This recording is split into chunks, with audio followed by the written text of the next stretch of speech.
돈 때문에 부부싸움 하잖아요. 한번 물어봐야 되겠네요. 부부싸움 돈 때문에 한 번도 안 해보신 분. 부부싸움 한 번도 안 해보신 분. 그러면 돈 때문에 부부싸움 해보신 분. 아, 역시 우리는 현실 속에 살고 있어요. 왜 그럴까요? 다 자기 생각, 자기 입장, 자기 주장, 이것 때문에 그런 거거든요. 남을 생각하고 남을 위하여 살아가는 서로의 마음이 하나가 된다면 얼마나 좋겠습니까? 그래서 우리는 돈을 어떻게 다루어야 할 것인가 라는, 돈을 다루는 기술보다 필요한 것이 우리 스스로가 먼저 남을 배려하는 마음이 먼저 우리에게 필요하다는 것을 알아야 되겠어요.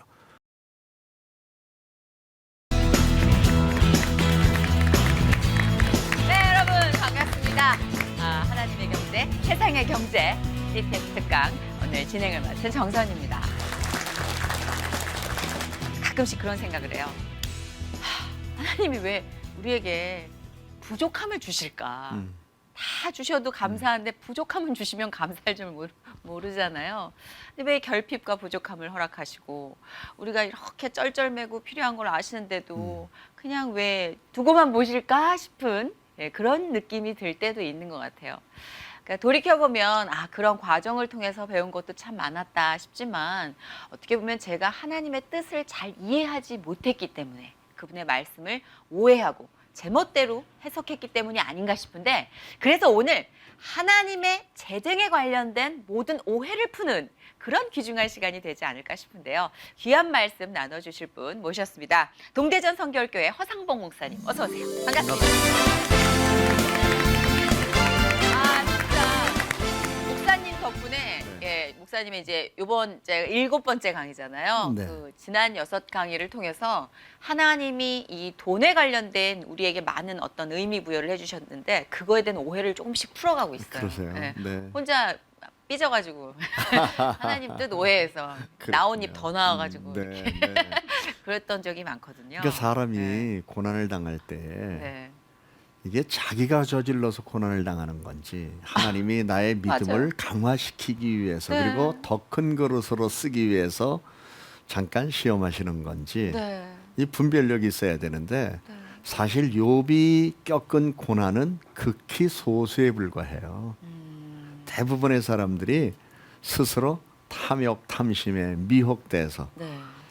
스스로 시험당하는 일들이 참 많이 있거든요. 그렇죠. 근데 그 가운데 돈 처음에는 문제. 인정하기 싫잖아요. 싫죠. 처음엔 욥이라고 생각하고 싶어해요. 네, 맞아요. 근데 맞아요. 지나서 보니까 네, 내 네. 판단의 결과 네, 그리고 네. 내 어떤 실수, 탐욕 네. 이런 것들이 네. 조금씩 보이기 시작하더라고요. 그럼요. 우리가 구약 성경에서 보면 많은 믿음의 사람들이 있었지만 그 과정들이 다 있었거든요. 그래서 네. 하나님은 그럼에도 불구하고 우리에게 지혜를 주셔서 깨닫게 하시고 다시 일어나게 하시는 분이시잖아요. 그렇죠. 그래서 나는 그분이 너무 좋아요. 저도 좋아요. 오늘은 네. 지난주에 사실 굉장히 자극적인 주제였습니다. 네, 보증에 네. 관련된 얘기였는데 빚. 네. 이번 주 주제는 뭔가요? 이번 주 주제는 뭐 언제나 우리가 빚 얘기는 할 수는 없잖아요. 네. 이제 하나님이 우리에게 물질을 주셨을 때 과연 우리가 물질을 어떻게 사용하여야 네. 이 세상을 좋은 세상으로 만들 수 있을까? 그래서 사랑의 경제에 관한 이야기를 좀 하고 싶어요. 사랑의 경제라. 네. 이게 얼핏 듣기에는 네. 뭔가 좀 거국적인 네. 뜻이 있어야 되는 게 아닌가 싶지만 네. 그래도 역시 현실적인 강의. 현실이면서 그건 개인, 단체, 국가, 네. 전 세계가 가져야 할 관심이거든요. 왜냐하면 우리나라에 얼마 전에 대통령이 창조 경제를 얘기한 적이 있었어요. 네네. 그래서 신문에 보면 말끝마다 금융, 재정에 관계된 분들이 창조 경제 그랬는데 네. 물론 어려우니까 경제를 새롭게 리업시키자는 뜻에서 말씀하신 것이라고 생각이 되어져요. 그러나 우리 그리스도인들은 사실은 창조 경제보다도 네. 사랑의 경제가 우선이어야 한다는 걸 저는 피력하고 싶어요. 더 궁금해지는데 네. 서둘러서 목사님 강의를 들어봐야 될 것 네, 같아요. 감사합니다. 여러분 뜨거운 박수로 모시겠습니다.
감히 믿고 있다라면서 여기에서 우리가 키워드로 보여야 할 단어가 있다면 이기적인 사람, 이타적인 사람, 이것을 키워드로 우리가 봐야 할 것입니다.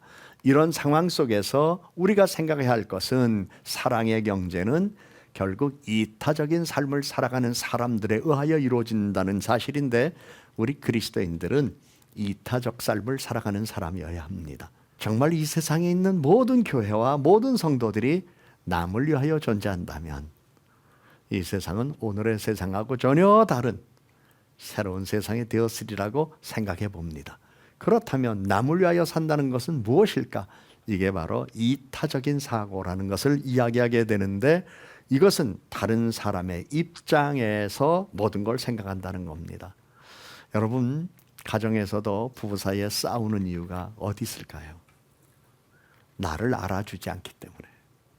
그런데 나를 알아달라고 내가 요구하기 전에 알아서 나를 위해서 해주는 사람이 있다면 싸울 일이 있을까요? 저는 어떤 때 애완견을 이렇게 가슴에 안고 다니던 분이 손에 뭔가를 잡아야 되기 때문에 애완견을 내려놨습니다. 그리고 가슴에 뭔가를 이렇게 안고 품고, 그리고 애완견을 데리고 어디론가 가야 되는데 그냥 놔줄 수는 없잖아요. 애완견이 제 맘대로 돌아다니니까. 그래서 그걸 이제 우리는 개줄이라고 그러지 않습니까? 개 목걸이, 개줄 이렇게 해주고 가는데 애완견이 주인만 잘 따라오면 무슨 일이 생기겠어요. 근데 저쪽에 또 비슷한 강아지 하나가 또 있으니까 그쪽으로 가겠다고 강아지가 그쪽으로 가니까 이 애완견 땡겨야 되잖아요. 그러니까 주인 따라오는 것보다 그 강아지가, 이 개는 더 좋은 거예요. 안 가겠다고 그냥 쫙 엎드려가지고 배 깔고 있는데 그걸 또 끌고 가는 사람 보니까 대단하더라고요. 야, 사랑할 때는 언제나 최고라고 그러면서 껴안아주고 그냥 그 개 입에다가 뽀뽀도 해주면서 말 안 듣는다고 끌어갈 땐 정말 개처럼 끌고 가더라고요. 그런 걸 보면서 이런 생각을 해봐요. 남을 위하여 산다는 게 뭔가. 그럼 개가 그쪽으로 간다고 하면 개 따라가면 되잖아요. 그럼 끌고 올 필요 없잖아요. 가서 보니까 그게 아니었을 때는 개로 하여금 아니었다는 사실을 자각할 수 있는 행동을 하나 하고 그리고 데리고 오면 될 텐데, 우리 인생사 그런 일이 많습니다. 사랑의 경제란 남을 위하여 생각하는 겁니다. 그래서 항상 우리가 세상 살아가면서 남을 위하여 살아야 되겠다는 마음을 늘 갖는데 그 마음이 그리스도의 마음입니다. 그리스도께서는 이 세상에 오셔서 자기를 위하여 존재하신 분이 아니라 인류를 위하여, 거창하게 얘기할 수 있지만 사실은 남을 위하여 존재하신 분이셨습니다. 그는 그의 생명까지도 그러셨습니다. 우린 그리스도인들입니다. 그래서 그분을 본받아 살려고 노력하고 그분 뜻대로 살려고 하는데 이상하게 우리는 따로따로 놀아요. 교회 들어가서 기도하고 말씀 듣고 믿음으로 사는 그 시간 얼마나 귀하고 거룩한 시간입니까? 그런데 이상하게 주차장에서부터 우리는 은혜를 떨구고 살아가고, 받은 은혜 주차장에다 놔두고 오는 분들도 계시거든요. 그러니까 집에 가면 또 다른 거예요. 그래서 두 얼굴이 아니라 5 얼굴 내지 7 얼굴을 가지고 사는 경우가 우리들에게 있을 수 있는데, 근데 심각한 게 있어요. 돈 앞에서는 더해요. 돈 앞에. 돈 때문에 부부싸움 하잖아요. 한번 물어봐야 되겠네요. 부부싸움 돈 때문에 한 번도 안 해보신 분. 부부싸움 한 번도 안 해보신 분. 그러면 돈 때문에 부부싸움 해보신 분. 역시 우리는 현실 속에 살고 있어요. 왜 그럴까요? 다 자기 생각, 자기 입장, 자기 주장, 이것 때문에 그런 거거든요. 남을 생각하고 남을 위하여 살아가는 서로의 마음이 하나가 된다면 얼마나 좋겠습니까? 그래서 우리는 돈을 어떻게 다루어야 할 것인가 라는, 돈을 다루는 기술보다 필요한 것이 우리 스스로가 먼저 남을 배려하는 마음이 먼저 우리에게 필요하다는 것을 알아야 되겠어요. 성경에 보면 마태복음 7장 12절 말씀에 그러므로 무엇이든지 남에게 대접을 받고자 하는 대로 너희도 남을 대접하라. 이것이 율법이요 선지자 아니라 성경은 말씀합니다. 우리가 이것을 사랑의 황금률이라고 말합니다. 대접받고 싶으면 먼저 대접해라. 그런데 우리는 나한테 대접해봐. 그럼 내가 알아서 대접해 줄게. 이런 성향의 사고를 가지고 우리가 살아가고 있거든요. 그래서 우리는 먼저 내가 대접해 주는 마음을 가지고 살아가야 한다는 것을 우리는 기본적으로 생각하고 돈을 사용할 때도 그 마음으로 우리가 사용하자. 여러분, 우리 물건 사러 가서 많이 깎아요. 깎지 말고 할인점을 찾아다니세요. 그리고 붙은 정가에서 그 사람도 사업하는 사람이고 돈 벌어야 되는데 거저 가져오면 그 사람은 어떻게 삽니까? 사업은 자선 사업이 아니잖아요. 자선 사업이라는 것은 내가 이미 벌어놓은 이득을 가지고 그 이득을 얻은 가지고 남에게 선을 베푸는 게 자선 사업입니다. 그런데 상업에 종사하거나 아니면 어떤 대리점, 기타 등등 이런 기업계 관련된 데는 영업이익을 얻어야 직원들 월급도 주고 임대료도 주고 그리고 거기서 얻은 이익을 가지고 가족과 함께 생계를 이어갈 수 있는 거 아니겠어요? 그런데 오늘 손님마다 다 안다고 깎자고만 그래. 우리나라는 이상해요. 알면 무조건 깎아달래? 아니, 알면 더 주면 좀 안 됩니까? 아유, 요즘 같은 세상 장사하기 얼마나 힘드냐고. 여러분, 실질적으로 한번 생각해 보세요. 여러분이 장사하는 분이라고 생각해 보세요. 이런 관점에서 오늘 우리 사랑의 경제는 아는 것이 할인이다가 아니라 큰 도움은 주지 못할지언정 그가 그 생업의 자리에서 상업이든 사업이든 규모 있게 잘 해나갈 수 있도록 격려하는 것이 우리 그리스도인들이 가져야 할 사랑의 경제의 태도라는 것을 생각하게 됩니다. 그러면서 우리가 삶을 서로에게 존중해 주는 마음이 필요해요. 엠마누엘 레비나스라는 사람이 전체성과 무한이라는 책에서 이런 얘기를 했어요. 우리는 타자에 대한 책임이 있다 그러면서 그 이야기하는 가운데 이런 얘기를 했습니다. 전체성과 무한이라는 이 책 안에서는 그 얘기한 거예요. 상황이 나에게 말을 걸어올 때가 있다. 그때는 외면하지 말아라. 이것이 바로 타자를 위한 삶이라는 것을 이야기하면서 우리의 삶의 내용 속에서 하나님이 어떠한 상황에서 내게 말씀하신다 그럴 때 타자를 통해서 내게 들려주는 음성이 있다면 그 음성에 순응하는 사람이 되어야 사랑의 경제를 이뤄나갈 수 있다는 걸 가르쳐주고 있죠. 그러면서 이타적인 삶의 존재는 사랑인데 교회만큼 사랑 얘기 많이 하는 데가 어디 있을까요? 그런데 사랑은 단어로 듣는 게 아니고 감정으로 느끼는 게 아니라 우리 주님은 우리에게 사랑은 행함으로 말씀하셨어요. 그런데 돈, 이것이 사랑의 표현이거든요. 여러분, 가정에서 부부가 맞벌이를 할 때에 자기 통장 따로따로 가진 분도 있을 수 있어요. 그런데 우리가 큰 사랑을 전제로 할 때는 그것을 하나로 묶을 수도 있어요. 왜냐하면 하나로 묶어 놓은 다음에 나의 배우자는 내가 필요할 때 언제든지 내가 번 것 이상이라도 나에게 줄 수 있다는 신뢰가 있기 때문이에요. 그러나 우리 집은 들어가면 딱 자꾸가 잠겨져서 열쇠가 채워져서 안 열려. 그래서 내가 정말 필요할 때 안 줄 거 빤해. 그러니까 사랑은 신뢰와 믿음으로 형성되는 것이지만 이 사랑이라는 것은 결국 남을 위한 책임적 행동으로 나타나야 한다는 것을 우리에게 가르쳐주는 거예요. 그래서 돈이라는 것이 나를 위하여 쓰여지는 것이면서 동시에 남을 위하여 쓰여지는 거죠. 내가 이 돈으로 하나님이 나를 사랑하셔서 오늘의 생계를 이어가도록 은혜를 주셨다면 내가 생명이 있는 동안 이 돈으로 남을 사랑하여야 되겠다. 이런 마음 가지고 우리가 살면 되는 거고 그것을 위해서 하나님 우리에게 돈 주시는 거거든요. 그래서 요새 극도의 이기주의 시대에 살아가고 있어요. 개인주의 시대에 살아가고 있어요. 이유는 돈을 안 써서 그래요. 헤프게 쓰라는 얘기는 아닙니다. 돈은 기름과 같습니다. 여러분 타고 다니는 승용차에 기름이 바싹 마르면 엔진 돌아가는 소리 또는 브레이크 밟는 소리 나죠. 그래서 유연료를 쳐줘야 되잖아요. 기억하셔야 해요. 돈은 기름과 똑같습니다. 세상을 돌아가게 하는 것입니다.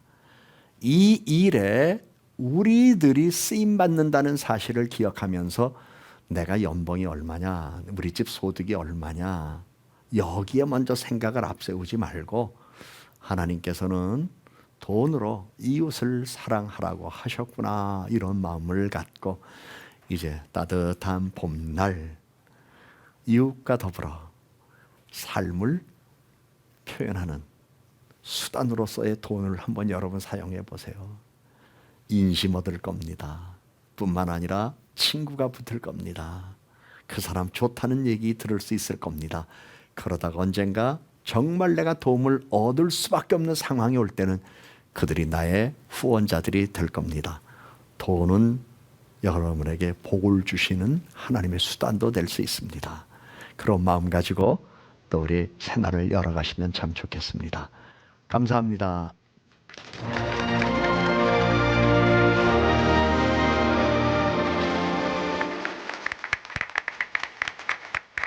네, 오늘도 역시 목사님의 강의 잘 들었는데요. 네. 얼마 전 아니죠. 꽤 오래전에 선배님께 제가 그런 질문을 드렸어요. 사람들 웃기기가 너무 힘들어지고 있다고. 네, 네, 매뉴얼이 네. 많아지고 정보도 네, 많아지고 네. 개그감도 다들 좋아지고. 네. 그때 그 선배님이 잘 들어. 음. 잘 들으면 음. 웃길 수 있는 방법이 보여 그러시는데 음. 그 말이 너무 와닿았어요. 그래요? 사람의 어. 말을 듣는 어. 사람들이 어허. 말을 잘 하게 되고 네, 네. 또 웃음도 줄 수 있다는 네, 것처럼 네, 지금 목사님 말씀 들으니까 네, 내가 필요한 것만 생각하는 것보다 네, 네. 남의 필요한 걸 보게 되면 네. 아, 돈 버는 법도 개그랑 비슷하구나. 그럼요. 그게 깨달아졌어요. 그러니까 네. 오늘 이 사회에 꼭 필요한데 없는 게 뭘까? 이거 보고 사업하면 대박이죠. 그러니까요. 그러면서 돈을 벌면 또 그 필요성을 보면서 아, 돈을 그럼요. 또 환원하게 되고 순환하게 되고. 그러니까 우리나라 네. 분들이 동남아 여행 가면 돈 벌 게 보인대잖아요. 조금 이제 예, 선진국 가면 그러니까 예. 아, 요거 배워다가 여기서 이거 하면 되겠구나. 그게 보이는 거잖아요. 그렇죠, 그렇죠. 그러니까 자기중심적 삶을 살아가면 음. 눈도 안 열려요. 그런 것 같아요. 네. 예, 오늘 강의에서 저는 그런 느낌을 네, 받았거든요. 역시 네. 오늘의 주제도 네. 그거시겠죠? 또 맞습니다. 한 줄로 얘기한다면 네, 네, 남을 위하여. 남을 위하여. 네, 예. 네, 자, 오늘 질문을 해주실 분이 사실 네. 저랑 이렇게 옆에 강의를 네. 들으시면서 옆에서 네. 계속 진짜 뭐 거의 레이저가 나올 정도로 아, 그래요? 강의에 집중하신 분이 한 분 계십니다. 그래요. 네. 예, 마이크를 쥐고 계시는데 네. 소개부터. 예, 안녕하세요. 저는 동대전 성결교회 고정인 집사입니다. 네. 고정인 집사님 뭐가 궁금하세요? 저는 이제 세 네. 자녀를 둔 이제 학부모 입장이거든요. 네. 예. 네. 그래서 이제 거의 이제 수입의 절반 이상이 아이들한테 그렇겠다. 양육비로 뭐 네. 학원비나 네. 다 그렇게 들어갑니다. 맞아요. 근데 저도 더 유익하고 좋은 곳에 이렇게 하고 싶은데 그게 마음만큼 안 되거든요. 근데 아이들 그 자식농사라고 해서 아이들한테 투자하는 게 맞는지 네. 아니면 정말 유익하고 네. 곳에 아. 더 하는 게 맞는 그런 건지 질문 좀 네. 고민이 돼서 예, 네. 들 수 있을 것 같아요. 아이 키우는 그럼요. 입장에서는 그럼요. 요새 학원비다 뭐다 사교육비가 많이 들어가는데 들죠. 이거 몇 개 줄이고 기부를 하고 좀 부유독기도 써야 되고 이러는 거 아닌가? 네, 네. 이런 갈등이시잖아요. 그럼요. 네. 그 사업을 하는 분들은 손익분기점이라는 게 있어요. 그래서 손익분기점을 넘으면 그때부터 그 이익이 난 걸 가지고 어디에 쓰든 큰 문제가 없는데 그 이익이 나기 전에 이미 매출된 돈을 자기 돈인 줄 알고 잘못 사용하다간 나중에 본전을 다 잃어버리는 경우가 있을 수 있거든요. 아, 네. 마찬가지로 가정에서도 특별히 사업을 하든 아니면 직장 생활을 하든 우리 집 월 수입이 얼마다 이 규모가 나올 거 아니에요. 거기에면 등분을 해야 됩니다. 현재, 미래. 근데 미래도 노후를 위한 것과 그리고 집안에 어려운 일이 생길 경우에 대비할 수 있는 이런 부분들을 가지고 생각을 해야 되는데 대부분 아이들이 어리고 한참 자라날 때에는 양육비가 너무 많이 들어가는 거예요. 특별히 사교육비가. 네. 근데 핀란드라든지 그 외의 나라에 가서 이렇게 보면 거기에는 사회제도가 잘 돼 있어서 학교와 부모들이 아주 현명해요. 이 아이를 대학을 보내야 될 아이냐 아니냐를 이미 중학교 때 파악을 해요. 너무 엄하신 거 아니에요? 예, 그래가지고 기술을 배울 아이들 같으면 어머. 일찍 전문학교로 보내요, 고등학교를. 아, 그리고 그 아이들은 거의 졸업하면 100% 취업이 돼요. 그리고 대학 나와서 취업한 사람하고 연봉의 차이가 거의 없어요. 그래서 대학을 지나가고 그리고 사회에서 전문가적인 삶을 살아가기를 원하는 사람과 그렇지 않은 사람을 학교에서부터 이미 제도적으로 이렇게 길잡이 역할을 해주면서 갈라놓으니까 사교육비 그렇게 많이 안 들거든요. 사실 우리나라도 보면 이미 부모들이 1대, 2대, 3대 대를 이어오는 집들이 많이 있거든요. 어느 집 보면 부모님이 식당에서 할머니가 대를 이어서 지금 부모님 세대에서 아주 크게 유입을 얻는 집들이 있거든요. 제가 제일 부러워하는 애들이. 그렇죠? 그런데 그 아이들이 예. 대학을 다니고 또 부모님 하는 걸 안 하고 딴 거를 하겠다고 하니까 예. 이게 교육비 투자가 계속 들어가는 건데 그거 물려받으려면 사실 대학 진학할 필요가 있을까요? 부모의 가치관이 필요할 것 같아요. 어떤 아이는 지능 주스라든지 사실 소질, 취미 이런 것들이 같은 또래 애들하고는 좀 별난 아이들이 있어요. 근데 별난 아이들을 어느 획일화된 아이로 묶어보려고 막 과외시키고 학원 보내고 나중에 돈은 돈대로 다 들어갔는데 건지지 못해. 특별히 우리나라 같은 경우에 언어 연수 때문에 부모님들 고생 많이 합니다. 아니 대학 다니다 보면 언어 연수 안 가면 이상한 나라가 우리나라예요. 안 가도 영어 할 아이들은 여기서 공부한 것 가지고 영어 유창하게 잘하는 애들도 많습니다. 그건 제가 장담합니다. 그죠? 예, 여기서 배워도 충분히 할 수 있습니다. 그러면 차라리 여행을 갔다 오지. 예. 한 20일, 한 열흘 여행 갔다 와서 견문을 넓히고 높긴 하지 과연 비용 투자를 할 필요가 있느냐. 근데 목사님 말씀을 듣다 보니 좀 일이 커진 것 같아요. 지금 이제 이걸 어떻게 나눠야 될까 하는 우리 어머니께서 일단 가서 자녀들 성적표를 좀 보시고 그래서 이제 제가 이 얘기에 대한 결론을 어떻게 내리려고 가능하냐고 하는데 했는데. 일단 중요한 것은 그 핀란드 이쪽에서 온 것입니다만 우리나라에도 애니어 프로그램이라는 게 있어요. 그건 뭔가요? 그 아이의 진로와 적성을 잘 평가할 수 있는 거예요. 애니어 프로그램 그것을 뭐 100% 믿는다고 말할 수는 없지만 거의 맞아요. 그러면 그 프로그램을 한번 도입해서 평가를 해본 다음에 진로를 설정해줘서 이 아이가 좋아하는 걸 잘할 수 있도록 하는 것. 그러면 아이를 위해서 내가 어디까지 투자할 거냐. 경우에 따라 어떤 경우는 학원 안 보내는 집도 있습니다. 있긴 있더라고요. 근데 옆집에 아이가 다니니까 괜히 내가 불안한 거예요. 근데 부모가 담대해야 돼요. 장사시킬 것 같으면 고등학교 나온 다음에 일찍 해도 되고요. 목사님 일단 좀 일이 너무 커진 것 같아요. 연구위원 하려면 계속 가정을 가야 되는데 그런 부분에 대해서 잘 이렇게 이렇게까지 일이 커질 거라고 예측을 못 하셨기 때문에 좀 많이 당혹스러우신 것 같은데 근데 전반적으로 들으시는 분들에게 모두에게 지금 해당되는 네. 보편적인 이야기를 해주시기 때문에 이야기가 좀 커진 것 같아요. 근데 맞는 말씀이신데 저도 진짜 많이 도움이 됐습니다. 갈등 속에서 기도하세요. 정말 갈등 속에서 기도하고 그 절박함을 하나님께서 받아주신 거라 합니다. 네. 오늘도 이렇게 우리에게 현실적인 재정에 대해서 그리스도 안에서 우리는 지혜를 구하고 어떻게 이 돈 문제를 풀어갈 것인가 아주 귀중한 말씀 주셨는데요. 동대전 순결교회 허상봉 목사님께 뜨거운 박수